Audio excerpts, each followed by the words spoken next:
phénomène de fractalité. Le but de cette vidéo, les taurus, est de voir ensemble les bases du phénomène de fractalité. Et dans ce cours, on ne va pas parler de la fractalité appliquée au trading pour développer dans un premier temps une compréhension de ce phénomène d'une manière beaucoup plus globale, beaucoup plus visionnaire dans l'ensemble. Parce que vous allez voir que le fait de comprendre ce qu'est vraiment ce phénomène et comment il se construit autour de nous, et pas que dans le trading, cela va être très intéressant, mais également beaucoup finalement à nous aider à comprendre pourquoi. D'accord, il s'exprime également sur les marchés, son importance réelle, comment il fonctionne dans le monde de manière globale. Donc, tout d'abord, on va voir ensemble comment il intervient et s'exprime dans la nature en donnant plusieurs exemples très concrets. Ensuite, on verra quelques exemples d'outils mathématiques créés par l'homme et qui présentent finalement ce que l'on appelle des fractales. Et puis enfin, on conclura en réfléchissant ensemble aux raisons pour lesquelles il est logique que cela intervienne sur les marchés financiers. Également en faisant le lien avec, pour le coup, la psychologie humaine ainsi que le comportement algorithmique sur le marché. Donc pour commencer, qu'est-ce que la fractalité ? La fractalité, c'est un concept qui décrit des formes ou des structures qui se répètent à différentes échelles. En d'autres termes, un objet fractal affiche une auto-similarité sur différents niveaux de zoom. Ça signifie que lorsque vous zoomez sur une partie de l'objet, cette partie ressemble à l'ensemble de l'objet. En fait, les branches d'arbres, on va prendre l'exemple des branches d'arbres par exemple, elles exhibent une auto-similarité à différentes échelles, donc à une fractalité. C'est ce qu'on appelle la fractalité. En fait, si vous examinez la structure d'une petite brindille, elle ressemblera à la structure générale de l'arbre en entier. Et c'est ça qui est hallucinant, c'est qu'en zoomant davantage, en fait, vous allez constater que les branches secondaires qui produisent également le schéma global se répètent encore et ainsi de suite.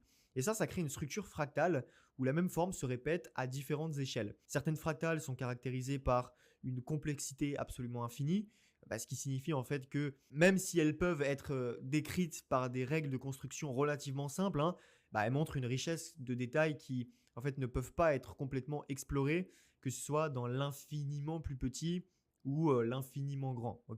Donc en mathématiques, il faut vraiment bien comprendre que, alors évidemment, nous ne sommes pas des experts en scientifiques mathématiques, mais déjà pour poser les bases, il y a de nombreux ensembles de fractales qui sont générés par des processus finalement itératifs, simples, où finalement une opération est répétée pour construire la fractale. Et vous allez voir que ça va être très intéressant. En fait, ces processus-là peuvent être utilisés pour générer une grande variété de formes et de motifs fractales. Donc il faut comprendre que les fractales, les torus, c'est des applications dans de nombreux domaines et de sciences. C'est utilisé absolument partout. D'accord ?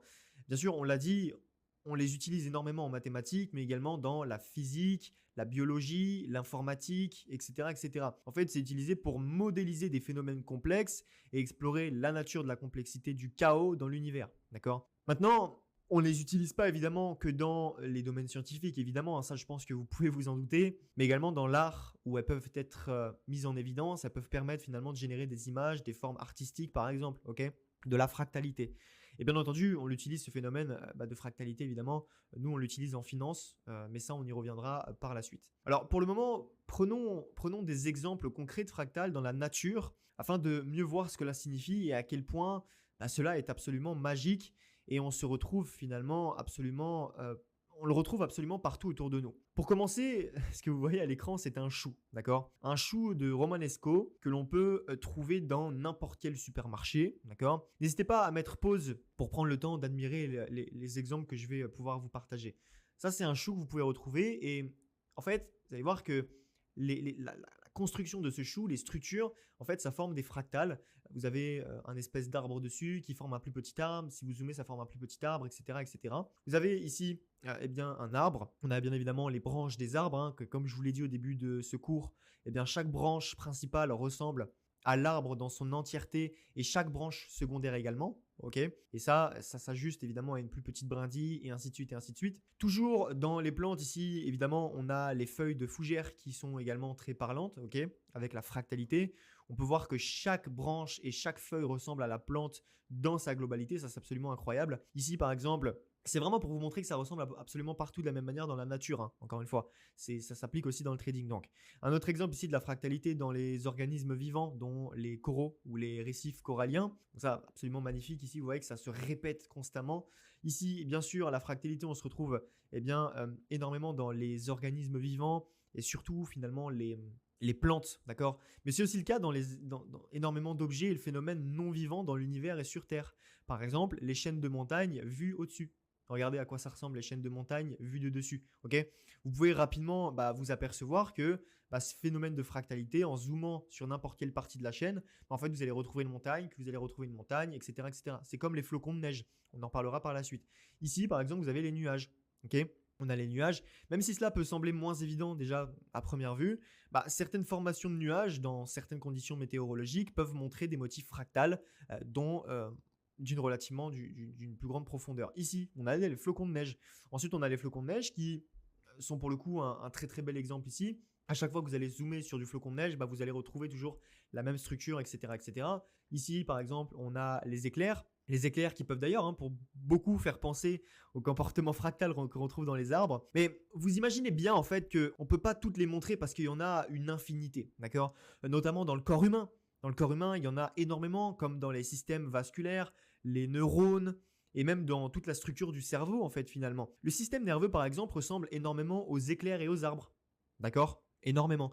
Mais on ne le montrera pas ici parce que nous savons que ça peut déranger certaines personnes de montrer ce genre de choses. Mais encore une fois, c'est pour vraiment garder cette simplicité de montrer ce qu'il y a dans la nature. Vous voyez par exemple, les éclairs que vous pouvez voir sur votre écran ressemblent aux veines qu'on a dans le corps humain par exemple. Voilà, c'est de la fractalité, ça se retrouve absolument partout.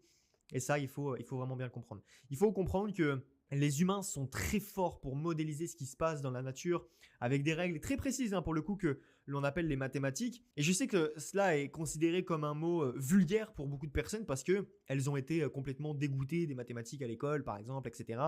Et pour autant, c'est quelque chose de passionnant et d'absolument magnifique quand on a compris la philosophie qu'il y a derrière la chose.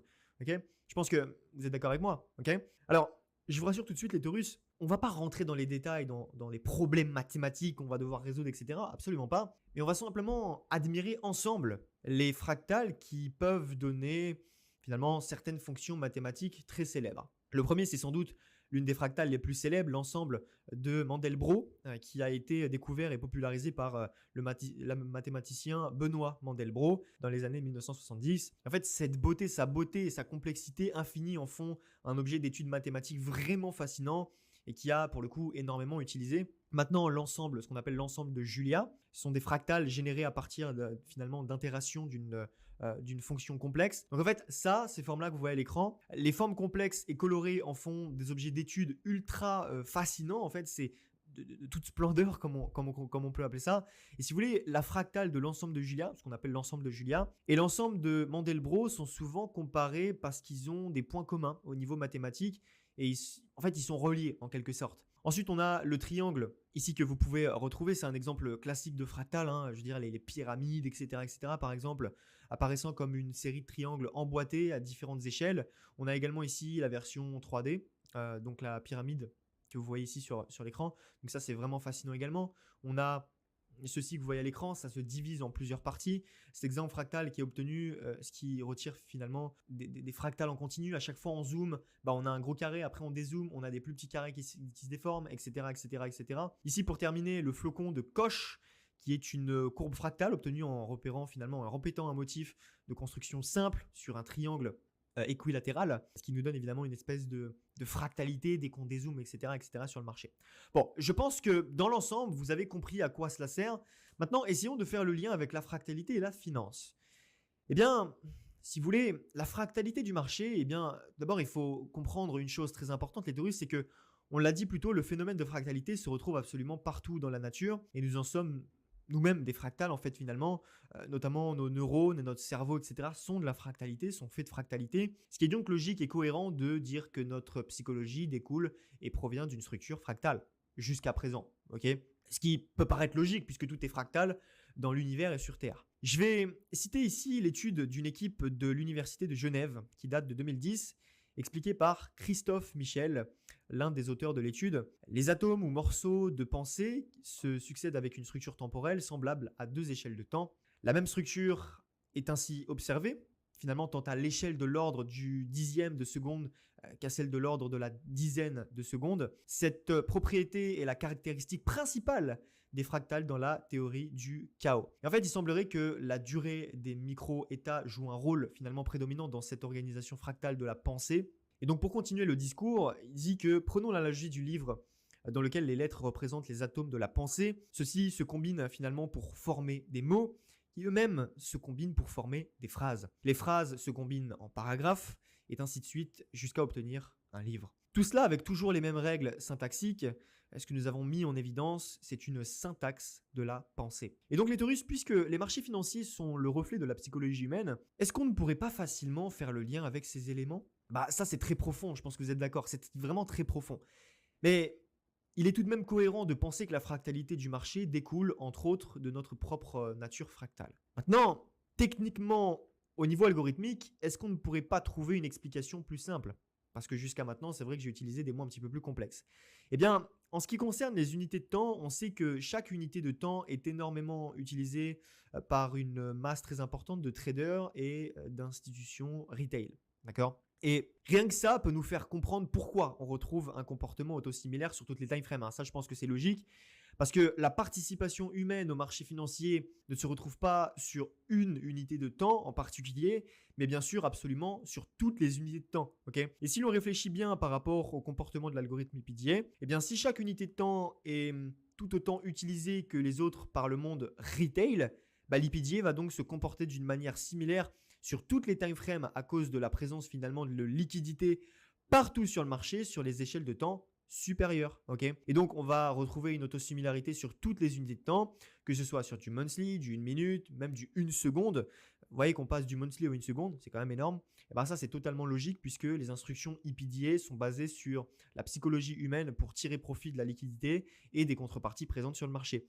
Et si ces contreparties finalement se retrouvent sur toutes les unités de temps, on a donc une présence finalement évidente des algorithmes sur toutes les time frames et cela donc crée et participe à la contrepartie sur le marché. Donc pour conclure cette vidéo relativement courte nous a permis de mieux comprendre ce qu'est le phénomène de fractalité dans sa globalité, attention, en faisant vraiment le lien avec le trading et les marchés financiers. Et nous allons prochainement voir exactement ce qu'est la fractalité sur le marché et comment nous en tant que traders on peut l'utiliser.